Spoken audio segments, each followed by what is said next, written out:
మా యొక్క దేవస్థానం తరపున తెలియజేస్తున్నాం. కడప జిల్లా ఎర్రకుంట్ల మండలంలోని పాఠశాలల్లో పోలీసు శాఖ ఆధ్వర్యంలో సైబర్ నేరాలు, విద్యార్థుల క్రమశిక్షణపై అవగాహన సదస్సులు నిర్వహించారు. సిఐ విశ్వనాథరెడ్డి తల్లిదండ్రులు, విద్యార్థినులు ఉద్దేశించి ఆన్లైన్ మోసాలు, స్మార్ట్ ఫోన్ దుర్వినియోగం, వ్యసనాల ప్రమాదాలపై వివరించారు. కష్టపడి చదివి ఉన్నత లక్ష్యాలు సాధించాలని తల్లిదండ్రులు పిల్లల ప్రవర్తనపై నిత్యం దృష్టి పెట్టారని సూచించారు. ఈ కార్యక్రమాన్ని పాఠశాల యాజమాన్యులు, తల్లిదండ్రులు అభినందించారు.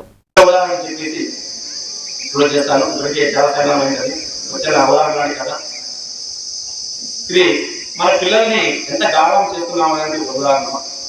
పిల్లలు అయితే గాఢం చేయొద్దండి, కష్టపడనివ్వండి. మేమైతే హై స్కూల్ తీసుకున్న స్టేజ్లో అంటే నా గొప్పగా తీసుకున్నాను కదా, నేను ఆల్మోస్ట్ అందరూ టీచర్స్ కానీ మాకు 3 కిలోమీటర్లు మా స్కూల్ ఉండేది. ఎలా పడుతుంది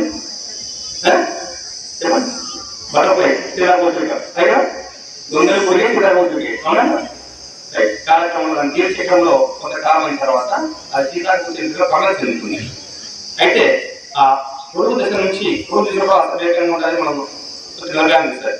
కానీ సీతాకోచం ఎంత అందంగా ఉండాలి, ఆకర్షణీయంగా ఉండాలి, కలర్ఫుల్గా ఉంటుంది. అవునా చెప్పేసి చెప్పారు. చెప్తే సరే పైన ఒక చోటకి రాజుగారిని తీసుకెళ్ళారు. మంత్రి గారు పక్కన ఉన్నారు.